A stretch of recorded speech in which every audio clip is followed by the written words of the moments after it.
So hello guys what's up. अभी inventory को लेके बहुत सारा बच्चा लोग डाउट पूछ रहा था, इन्वेंट्री सॉल्व नहीं हो पा रहा भैया। तो after spending a lot of time I have come up with one trick. ये ट्रिक है भाई, ठीक है, याद रखना। कंसेप्चुअल क्लैरिटी अपने जगह। ये ट्रिक अपन यूज करेंगे, इन्वेंट्री का कोई भी क्वेश्चन बन जाएगा, थोड़ा समय ज्यादा लगेगा बिकॉज हम लोग को एक लेजर बनाना पड़ेगा।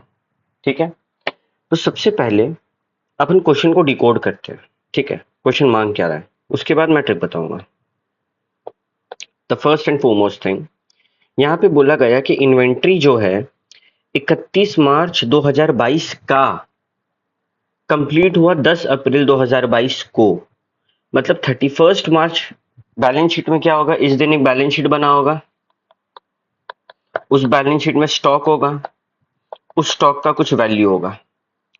ये वैल्यू मेरे को नहीं पता। हाँ, 10 अप्रैल को मैं गया वहां पर और मैंने वैल्यू चेक किया, मेरे को पता चला ओके 16,75,000 10 तारीख को, आज 10 तारीख है, 10 अप्रैल आज का वैल्यू है। मेरे को 10 दिन पीछे जाना पड़ेगा, मेरे पास जो आज का वैल्यू है उससे 10 दिन पीछे जाना पड़ेगा। ओके, कोई दिक्कत नहीं है। अभी अपन आगे बढ़ते हैं। तो आज का वैल्यू मेरे को पता चला 16,75,000 एट कॉस्ट है। ओके, नो प्रॉब्लम, ठीक है। फिर बोला गया कि साल खत्म होने के बाद और जब तक ये इन्वेंटरी टिकिंग हुआ था, इस दौरान कुछ कांड हुआ, मेरे को वही तो जानना है। वही तो जानना है, तभी तो हम वापस पीछे जा पाएंगे। तो मेरे को बताओ क्या क्या कांड हुआ। तो बोला गया सबसे पहले कि ना सेल हुआ था। बोले ओके वेरी गुड, कितना में? बोला 68,750 का। लेकिन याद रखो ये किस पे है, सेलिंग प्राइस पे।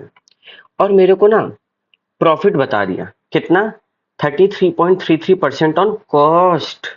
ये देख रहा है ये लोग का मजा। ये लोग दिया है सेलिंग प्राइस और प्रॉफिट किसका बताया, ऑन कॉस्ट। ठीक है भाई, कोई दिक्कत नहीं।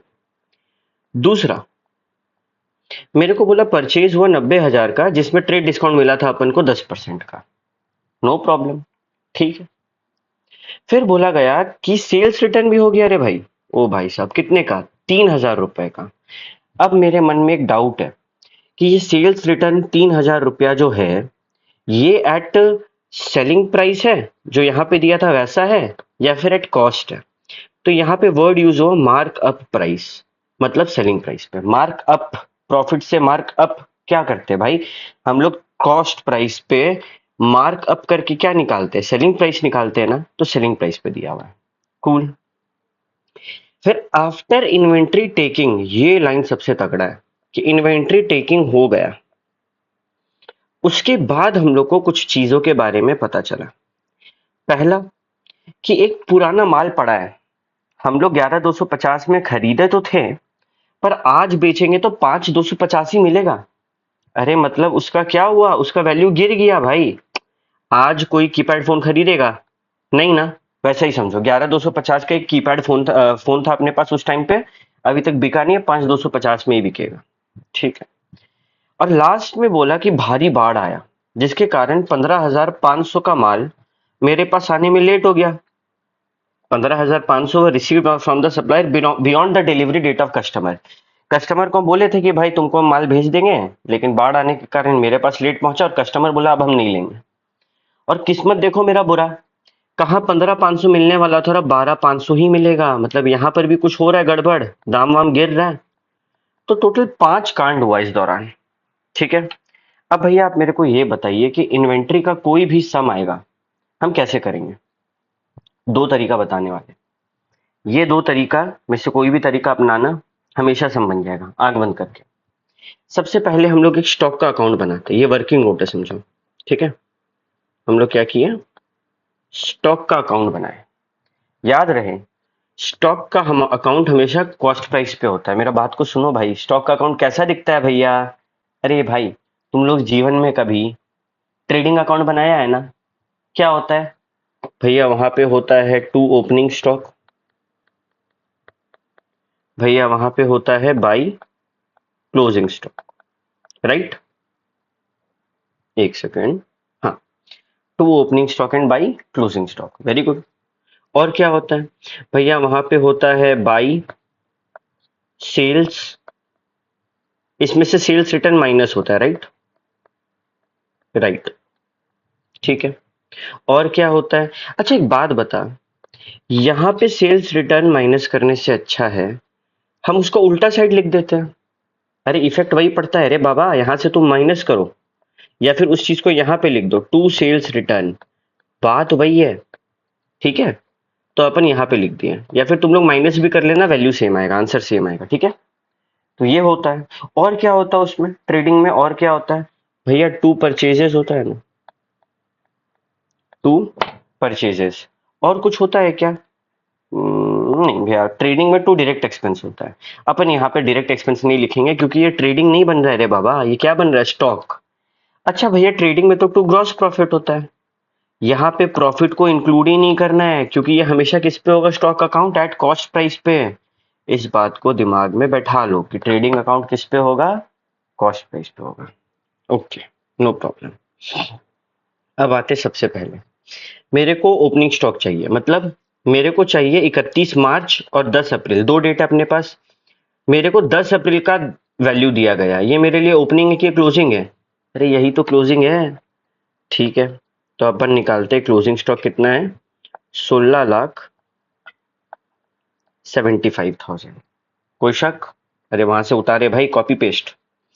फिर सबसे पहले सेल्स दिया हुआ है 68,750 at profit of 33.33% on cost. मेरे बात को गौर से सुनना, cost price, profit, selling price. सबसे पहले प्रॉफिट कितना दिया? 33.33। अब एक्चुअली में ना ये 3333 कंटिन्यू करते रहेगा, ये वैसे ही निकलता है, 1/3 करके देख लो ना भाई, 33.33/100 करो, देख लो क्या होता है। तुम लोग विश्वास नहीं करेगा मेरा, 33.33/100, देखो ये 0.3333 जाते रहेगा ये तो। हाँ भैया ठीक है, चलिए आपका बात माने। अब बोला 33.33 ऑन कॉस्ट। हमेशा एक ट्रिक याद रखना, जब भी यहाँ पे देखो क्वेश्चन कैसा है, मेरे को दिया हुआ सेलिंग प्राइस है और यहाँ पे कॉस्ट पे हमको प्रॉफिट निकालने बोला, तो जिस पे प्रॉफिट दिया गया उसको 100 मान लो। जैसे यहाँ पे 33.33 ऑन कॉस्ट है, लेट कॉस्ट भी 100, ठीक है। अब कॉस्ट प्राइस में तो प्रॉफिट ऐड होता है सेलिंग प्राइस निकालने के लिए, तो मेरा सेलिंग प्राइस बन गया 133.33। क्या किसी को कोई दिक्कत यहाँ तक? नहीं भैया, यहाँ तक क्या दिक्कत होगा। अब हम लोग को कॉस्ट प्राइस दिया हुआ है, प्रॉफिट दिया हुआ है, सेलिंग प्राइस दिया हुआ है।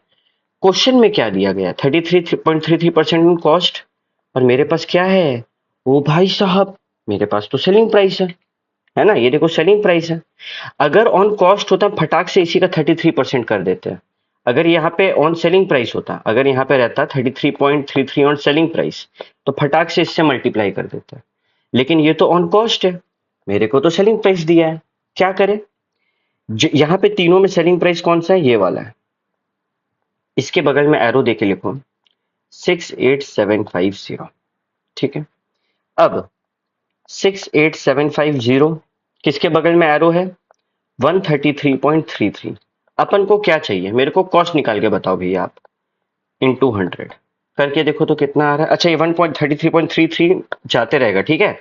बेसिकली 68750 डिवाइडेड बाय 133.3333 ऐसे होता है ये, इंटू 100। भैया ये आया 51562। हम लोग ना, याद रखना बेटा, एग्जाम में गलत हो जाएगा, इंस्टीट्यूट मार्क्स नहीं देता है। अगर ये 0.33, 0.77, 0.9 ऐसा कुछ है ना, हम लोग हमेशा अप्रोक्सीमेट आंसर लेंगे, वो भी अप्रोक्सीमेट। जैसे 51562 है और इसको राउंड ऑफ करो, कितना आएगा? 51560। तो अपना आंसर ये होगा। और ये अपना मर्जी से नहीं बोल रहे, इंस्टीट्यूट सारा क्वेश्चन में ये करता है। तो बेसिकली ये सेल्स हो गया कॉस्ट ऑफ गुड्स सोल्ड। क्या हो गया? Cost of goods sold 51560। कोई दिक्कत नहीं भैया, ये ट्रिक सिंपल था ना। क्या है ट्रिक? हम फिर से रिपीट कर रहे हैं, 33.33% ऑन कॉस्ट, तो कॉस्ट को 100 मान लिया, सेलिंग प्राइस निकाल लिया। अब सीधे एरो देके, जो क्वेश्चन में अगर मेरे को कॉस्ट दिया होता तो हम यहाँ पे एरो देते, बट कॉस्ट नहीं दिया हुआ था, ठीक है। एरो देके हम लोग जिसके बगल में एरो है उसको नीचे लिख देंगे और सॉल्व कर देंगे, सिंपल। मेरे को अगर प्रॉफिट निकालता होता ना, यहाँ पे 100 की जगह क्या लिखते हैं हम, 33.33, मेरा प्रॉफिट निकल जाता है, करके देख लेना। ओके भैया, ये ट्रिक तो मेरे को क्लियर हुआ। अब बढ़ते हैं अपन आगे। तो जैसे जैसे होते जाता है हम टिक मारते जाते हैं यहाँ पे ग्रीन से। तो मेरा सेल्स का काम कंप्लीट। अब दूसरा बोला परचेजेस जिस पे डिस्काउंट है। अरे 90,000 है, 90,000 जिस पे 10% का डिस्काउंट मिला। मेरे को कितना में पड़ा होगा वो माल भैया, 90,000 minus 10% will be 81,000, that is 81,000। इतना पे पड़ा होगा, सिंपल है ना, 81,000 में पड़ा होगा। तो भैया ये तो जरा सा भी टेंशन वाला बात नहीं था, तो बहुत ज्यादा सिंपल है ना। चलो, तो सेकंड वाला भी हो गया और इस पे मार्क्स मिल रहा है अभी। रुको, फटाफट हम सब रैप अप कर देंगे। तीसरा क्या बोल रहा है, तीसरा बोल रहा है कि सेल्स रिटर्न हुआ है 3,000 रुपए का और ये एट सेलिंग प्राइस है। Same rule, same rule, same rule. देखो तुम लोग के सामने फिर से करते हैं। मेरे को दिया हुआ है कॉस्ट प्राइस, प्रॉफिट और selling price, right. Cost price, profit और सेलिंग प्राइस। मेरे को दिया 33.33% ऑन कॉस्ट, तो मेरा यहाँ आया 133.33। मेरे को 3,000 दिया, 3,000 कॉस्ट है, प्रॉफिट या सेलिंग प्राइस है भैया, सेलिंग प्राइस है। 3,000 दिया, करो 3,000 डिवाइडेड बाय 133.33। मेरे को क्या चाहिए, मेरे को कॉस्ट चाहिए इंटू 100। तो 3,000 डिवाइडेड बाय 133.33 इंटू 100 कितना आया भैया, 2250। ये तो ऑलरेडी राउंडेड ऑफ है, 2250। तो यहाँ पे सेल्स रिटर्न कितना का है, 2250, है ना, सिंपल। ठीक है भैया, यहाँ भी हम समझ गए। तो ये तीसरा भी हो गया रे। ठीक है, अब ध्यान से सुनना, 99% बच्चा क्या बुद्धि लगाएगा कि भैया ओल्ड स्लो मूविंग आइटम था जिसका दाम गिरा है, तो हम लोग यहाँ पे क्या स्टॉक का वैल्यू गिराएंगे। बेटा पहला ये आफ्टर इन्वेंट्री टेकिंग है। दूसरा, जिंदगी में कभी ट्रेडिंग में देखा है कि स्टॉक का रिवैल्यूएशन हो रहा है, वो हमेशा अलग से होता है ना। तो अभी ये ओपनिंग स्टॉक ना गलत निकला है। ये ओपनिंग स्टॉक हम लोग जो निकाल रहे हैं इसमें कुछ एडजस्टमेंट करना होगा। कैसे निकाले हम लोग निकाले 16,75,000 प्लस 51,560 माइनस 2250 माइनस 81,000 आया 16,43,310। यहाँ पे रुक जाना बाबू। अरे गलती से बेवकूफी मत कर देना जो बाकी सारा बच्चा कर रहा है इस क्वेश्चन में, कि हम उसी उसी में हम लोग इसको वैल्यू गिरा दें। नहीं, अब अपन बढ़ेंगे आगे। ठीक है, ये तो तुम लोग समझ गए। इसको एक बार हम डिलीट कर देते हैं, है ना, ताकि अपन को जगह मिल जाए अच्छा ऐसे यहाँ पे। फिर नीचे उतारते हैं ना। ठीक है, अभी मेरे पास, अब हम लोग क्वेश्चन में आएंगे। हम लोग क्वेश्चन का एक्चुअल आंसर है, ये एक्चुअल सोल्यूशन है, वो वर्किंग नोट था। ठीक है, तुम लोग के लिए सब कुछ सिंपल कर दिया। हम लोग यहाँ पे आएंगे, लिख देंगे हाँ भाई statement showing blah blah blah blah as on 31 March. ये वैल्यू ऑन 10th अप्रैल कितना है भैया, 16,75,000। क्वेश्चन देखना ही नहीं है भाई। इस तरफ में जो भी है क्रेडिट तरफ में, इसके तरफ में 16,75,000 के तरफ में ऐड कर दो। क्या है, 51,560। तो प्लस क्या नाम से था वो, COGS कितना है, 51,560। क्लियर। फिर माइनस में क्या है, 2250। माइनस में 2250 किस नाम से, सेल्स रिटर्न। और माइनस में क्या है, 2 परचेजेस। तो माइनस में परचेजेस। वैल्यू कितना आया अपना भैया, अपना वैल्यू आया सब कुछ गिनने के बाद 1643,310। 1643,310। ठीक है, क्या किए भाई, ट्रेडिंग बनाए तुम्हारे सामने सिंपल साम, और उससे ये स्टेटमेंट निकाल दिए। ठीक है, ये वैल्यू निकाल दिए। अब जब भी ऐसा बोले कि आफ्टर इन्वेंट्री टेकिंग ये सब कांड हुआ है, तो ये सब कांड ना उस लेजर में नहीं करेंगे। अब अपन क्या हुआ कि अपन इन्वेंट्री टेकिंग के मेरे सामने ये वैल्यू आया सॉरी, मेरे सामने ये वैल्यू आया। और प्रॉब्लम ये है ना कि 11,250 का, याद है कीपैड फोन था, दाम गिर के 5,250 हो गया। कितना से दाम गिरा भैया, 6,000 रुपया से दाम गिरा। मेरा तुमसे सवाल है कि क्या ये जो 16,43,310 है, इसमें वो वाला माल पड़ा होगा। अबे ये जो हम गिने ना, इतना सारा मोबाइल गिन के, मानो मोबाइल का दुकान है, मोबाइल गिने तो हम लोग मोबाइल गिन के बोले ओके, हमारे पास 16,43,310 रुपीज का मोबाइल है। फिर तुमको पता चला ओ, लेकिन इसमें एक मोबाइल है जिसका वैल्यू तो 6,000 से गिराना पड़ेगा। तो लो ना, 6,000 से इसको रीवैल्यू कर देते हैं। अरे यही ना हुआ है कि हम लोग गिनने के बाद इतना वैल्यू आया, कितना वैल्यू आया, इतना वैल्यू आया, लेकिन ये एक्चुअल नहीं है। इसमें से 6,000 गिराना पड़ेगा क्योंकि वो कीपैड फोन है, अब उसका उतना दाम नहीं मिलेगा। फिर ये हो गया फोर्थ पॉइंट, कितना सिंपल। अब आते हैं अपन फिफ्थ पॉइंट में। फिफ्थ पॉइंट में क्या होता है, ध्यान से सुनो।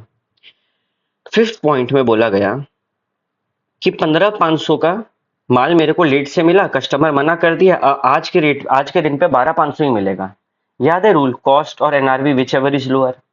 अब हम लोग जो गिने, ये वाला जो अमाउंट गिने, ठीक है, 16 लाख समथिंग समथिंग, इसमें दिक्कत ये हो रहा है ना भैया कि इसमें भी वो माल इंक्लूडेड होगा। जब हम गिने होंगे तो मेरे पास ये 15,000 वाला फोन गिने होंगे कि सप्लायर से मिला है, और ये कस्टमर के पास तो गया नहीं, कस्टमर के पास नहीं गया ना, मेरा तो दुकान में पड़ा है, तो ये वाला अमाउंट में, ये तो इंक्लूडेड होगा। हाँ भैया ये इंक्लूडेड होगा। अब क्या करें इसको, अब इसको भी रिवैल्यू करना पड़ेगा। सिंपल सा बात है ना भाई, 15,500 का तेरा दाम रहा, 12,500 हो गया ना, कितना से गिरा भैया, इसका दाम गिर गया 3,000 से। तो हम लोग बोलेंगे रिडक्शन या फिर रिवैल्यूएशन इन वैल्यू, कितना, 3,000 से। तो अपन क्या किए, अपन दो ऐसा मोबाइल फोन था जिसका रद्दी हो गया, जो उसका वैल्यू गिरा दिए, -9,000। कितना आया भैया, अपना वैल्यू मैच कर गया, 16,34,310। So simple. क्या किए, वर्किंग नोट बनाए। वर्किंग नोट में कोई भी रिवैल्यूएशन वाला काम नहीं किया।